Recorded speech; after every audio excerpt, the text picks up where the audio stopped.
Hello and welcome to the Epilogue episode for my Anatomists SSU run. So in this video I will go briefly through what I think about SSU, the run and its goals, the team. We will also be retiring to company, and then I will briefly discuss what will be up next. So first, let's talk about SSU a little bit. So I do like the mod a lot. I do like what it does to Legends. There is a lot to like. The new enemies are good, well designed. I do like that every background starts with a perk, a background specific perk that is. Though I don't always like which perk that is, because it kind of incentivizes certain playstyles or builds, which I sometimes am not that keen on doing, but overall I like the system a lot.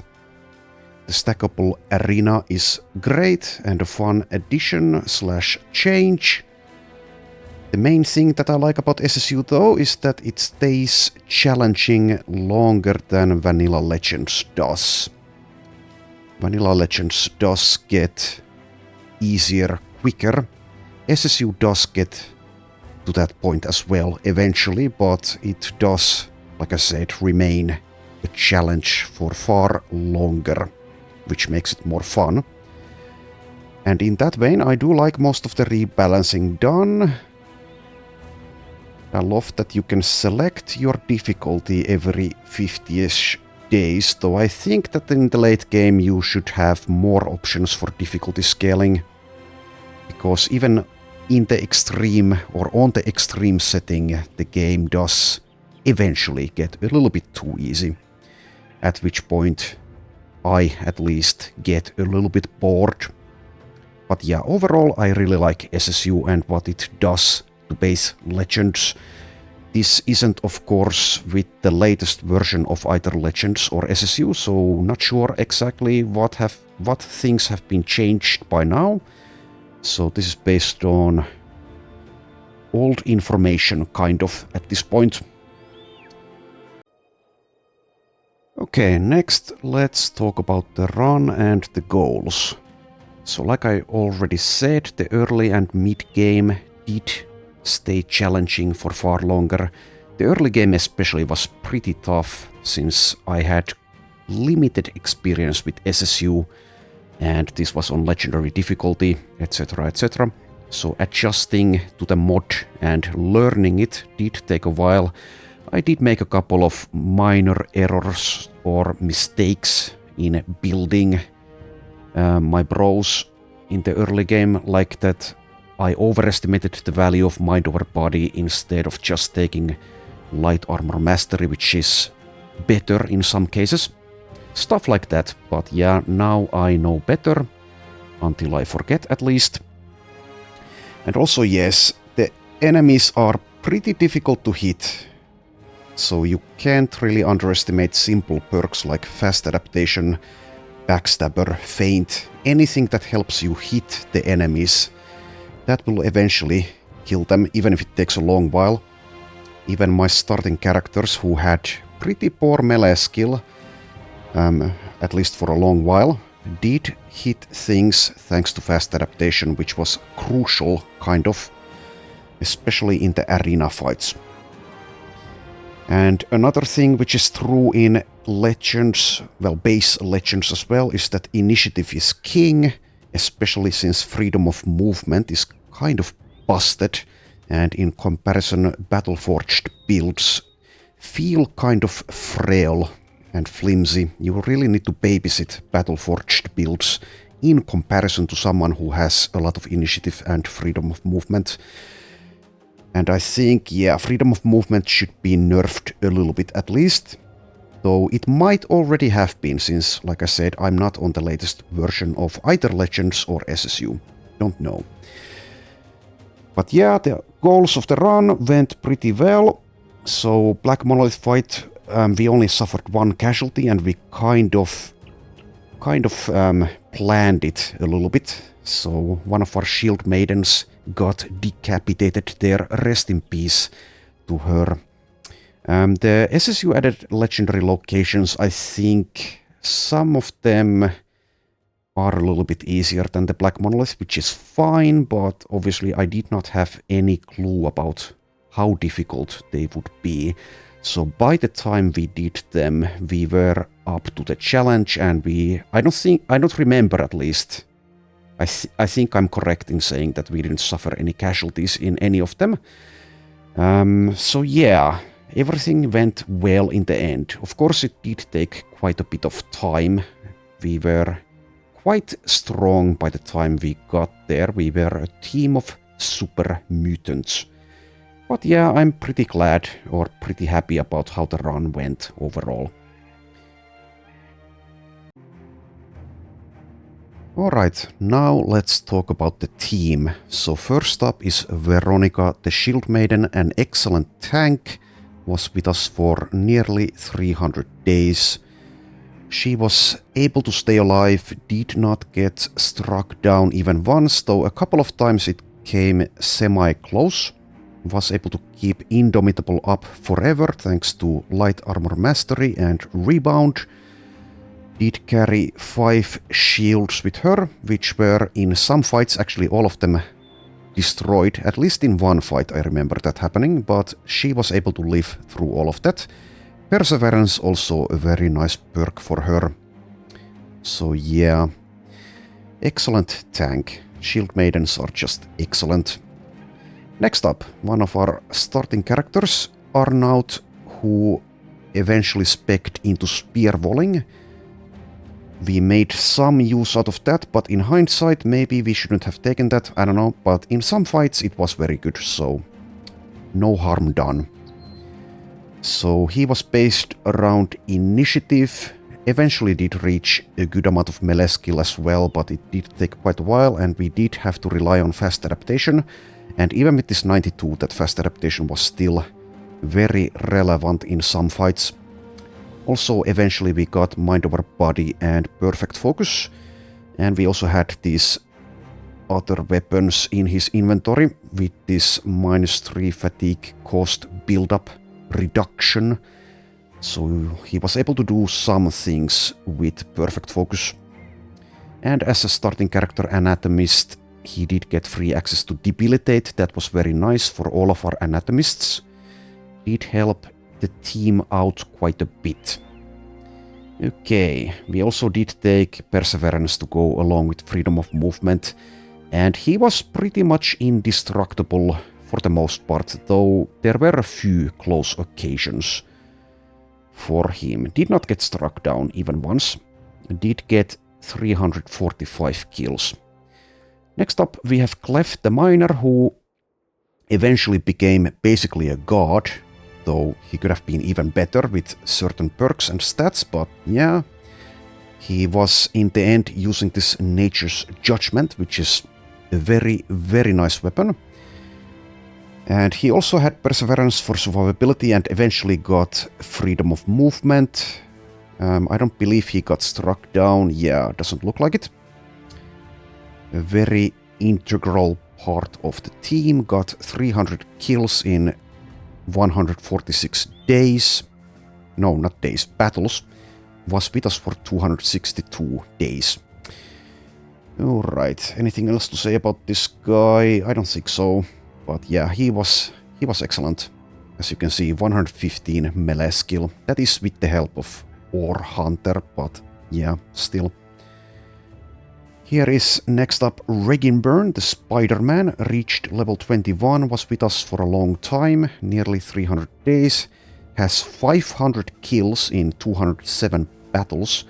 Now he did get struck down twice, but luckily we got these pretty good struck down injuries, so it wasn't a big deal.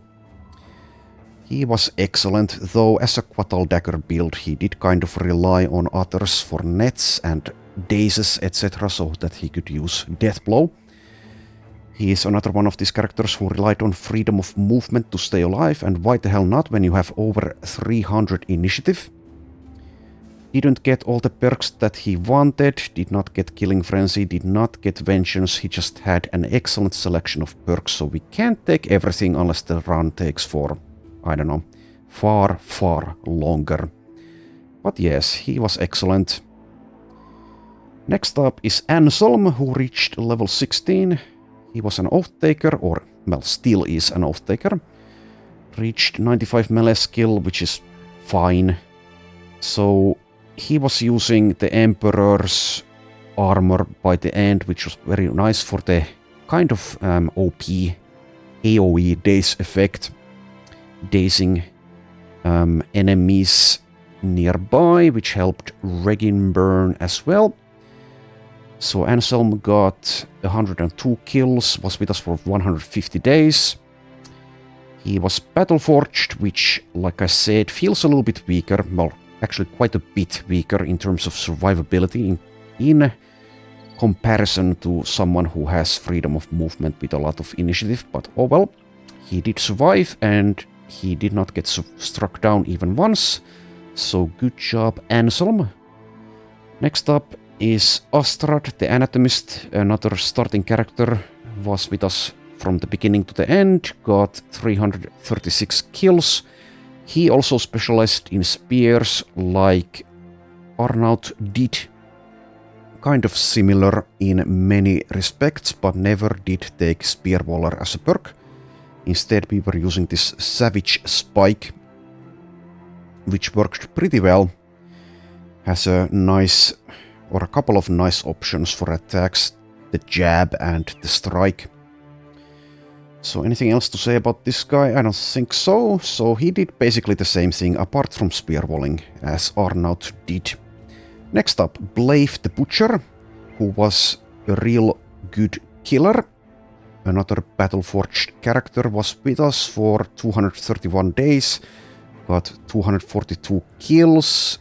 Did not get struck down even once, though it did come close a couple of times. So basically, yeah, just a standard cleaver build for him. He was using these dual wield cleavers, which are an addition by SSU. Okay, nothing else to say about him, I don't think. Next up is Hashmadin, reached level 18. Now he came close to death multiple times, but somehow he did survive without even being struck down. I think we got a little bit lucky perhaps with him. But yeah, eventually he was good enough. Good enough. I didn't have high hopes for him, but yeah, he was good enough. Only one star in melee skill, yet reached 100 there. Decent amount of melee defense, but in SSU 49, which is after dodge, is actually not that much.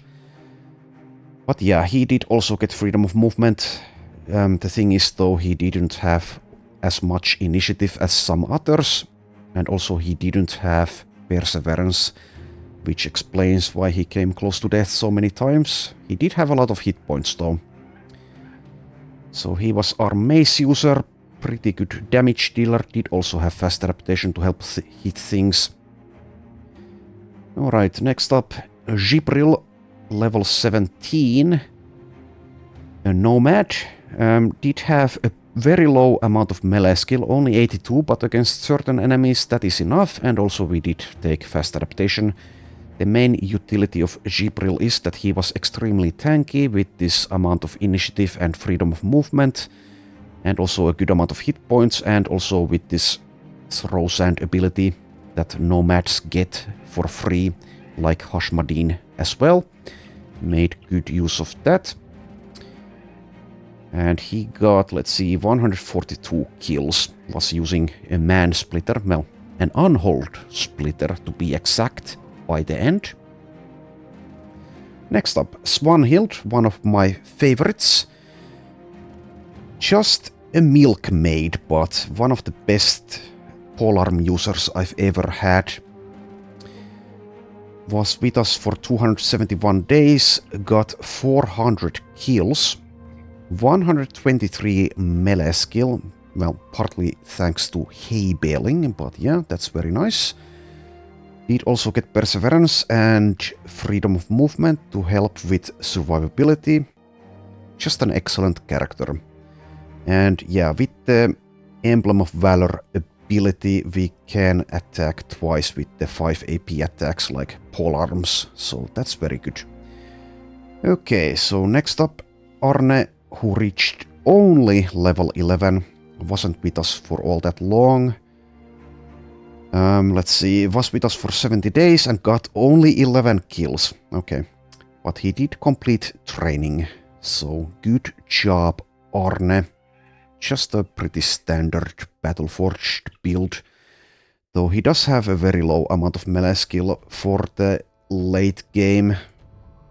Though if the run had continued, obviously this would be getting higher and higher as we accumulate more levels. But yeah, he did his job. Next up, Agne the Polearm, who was our cook for a long time. Well, yeah, had the camp cooking perk. Was with us for 275 days, took part in 142 battles and has 259 kills. So another polearmer, not quite as good as Swanhild, but still very, very good. And did game, I think, close to death a couple of times, because she just doesn't have the survivability like Swanhild does. But in the end, she didn't get struck down even once. Next up is our banner, Walram, who was just a budget option sergeant, but that was good enough. Was with us for 281 days. Only has 37 kills. He was mostly spamming the Emblem of Valor ability. Never did take Inspire, which I usually take in Legends, because this was just, in my opinion, a better use of his AP and time and fatigue. Okay, nothing further to say about him, I don't think. Next up is Tethur, who was another polearm user. This guy, if you can call a living tree a guy, we rescued from the Yggdrasil SSU legendary location. Was with us for 53 days, only got 10 kills. So not much to speak about there. Next up is Cyprian, the Netmaster, was with us for 246 days, only has 40 kills. That's, well, obvious, because his main utility was to, or main job was to throw nets, and he did that well. He was also relatively tanky with 72 melee defense and freedom of movement. Okay, next up is Liz, the White Death, who is a shield maiden, but I decided to make a damage dealer out of her. She did get struck down with a pretty bad injury, but yeah, whatever. She did live though. Was with us for 134 days, got 33 kills. Went for damage with her. She did take Perseverance for survivability, but that wasn't enough to counteract whatever got her struck down. I don't remember anymore. Also took Grand Slam as the only one out of the team. I don't think I made a good choice with that necessarily. When I play SSU next, I need to think about what to do with this Grand Slam perk. I think it's maybe better with a weapon that costs less AP to use, but yeah. Anyway. Next up is Haldur, the smith, who ended up using a staff. I did not use him in many battles, but he was semi-useful when I did. At least once I found an actual damage-dealing staff for him. With us for 245 days, only has 18 kills. The main utility of this guy was that he was providing these bonuses to company skills, as well as the retinue from field repairs, the blacksmith retinue. Okay, next up is the last one of our starting characters, Pons, an Anatomist, who I stopped using after a while, as he wasn't quite as useful as the melee characters. It also did take me basically the whole run to actually find him a good weapon. Eventually we did, but then we never used him anyway. A gun would have been better. But yeah, he was decent. It's just that ranged builds aren't quite as good as melee builds are, and you need to be careful with them. Need to be babysitting them a little bit at least in the tougher fights. Was with us for, well, the whole run and got 115 kills in the same amount of battles. Next up, Piscina, the Crusader, only reached level 8, didn't take part in any battles, was going to be a tank like Veronica the Shield Maiden, pretty much, and would have done well in that role. Nothing further to say about that, I don't think. Next up is Adelbrick, who, like Piscina and Veronica, was a tank, wasn't used very much, was with us for 209 days and took part in only 13 battles. So yeah, a pretty decent character, but we never did feel the need to use him much. Okay, then we have a couple of donkeys, Genevieve the donkey and Aluna the still. They just carry stuff around. Nothing further to say about that. Well, they also eat like a donkey. They are gluttonous. Next up, Sif the peddler, who I could have gotten rid of at some point. I did use him, or her, I think it's her, in battle in the very beginning of the run, but she was pretty useless. Eventually I gave her pacifist and just took the peddler perks and skillful stacking. So yeah, she was kind of useful. Well, pretty useful in the reserves doing that and carrying some nets around. Alright, and finally we have Mundir the maid, who was doing basically the same thing as Sif, but has access to more reserve perks thanks to being a housemaid. Always get a housemaid or a servant because they're just very good to have in the reserves. As a pacifist, took paymaster and quartermaster and the stacking perks and alcohol brewing, etc, etc, etc. Alright, so that is the team. So we were not that strong to start out with, but as we did start accumulating sequences, we gradually became super mutants. So I definitely could have planned the sequence use, who gets to drink what sequence a little bit better, but I guess we didn't really need to optimize all that much, since in the end the run did get quite easy. Okay, and now after 313 days, let's retire the company.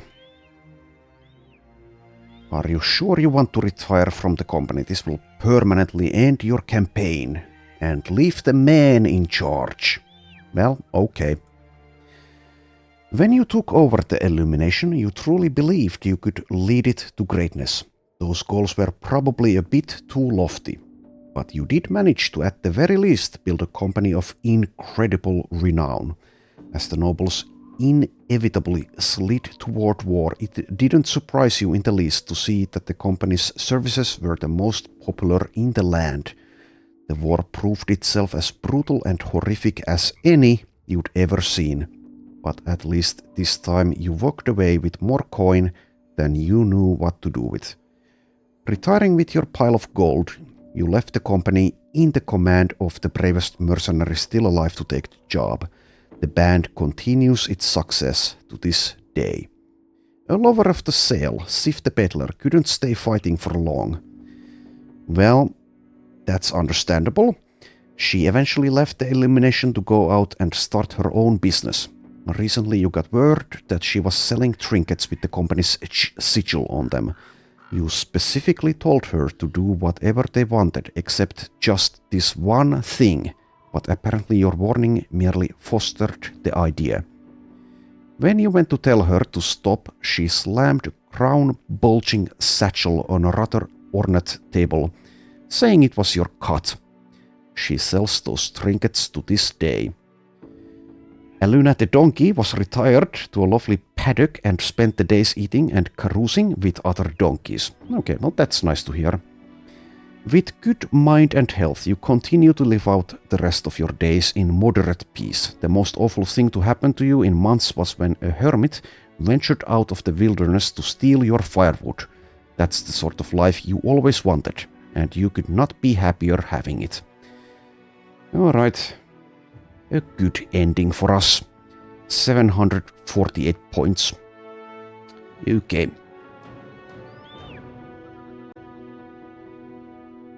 Alright, so now that we have retired, I will take some time off from Battle Brothers. Not sure how long. Might be just a couple of weeks again, but it might be far longer than that. We shall see how I feel about it. And I don't know, haven't planned which mod to use for the next run of BB. Might be Legends, might be SSU, or it might be Reforged. We shall see. All of them have been updated, and quite likely will also get further updates by the time I get to them again. So yeah, that is still not decided. But feel free to suggest which one I should be using. Alright, but in the meanwhile I will be doing something completely different, or at least a little bit different on the channel, so stay tuned for that. Anywho, thanks for watching the series, and I hope to see you next time for whatever it is.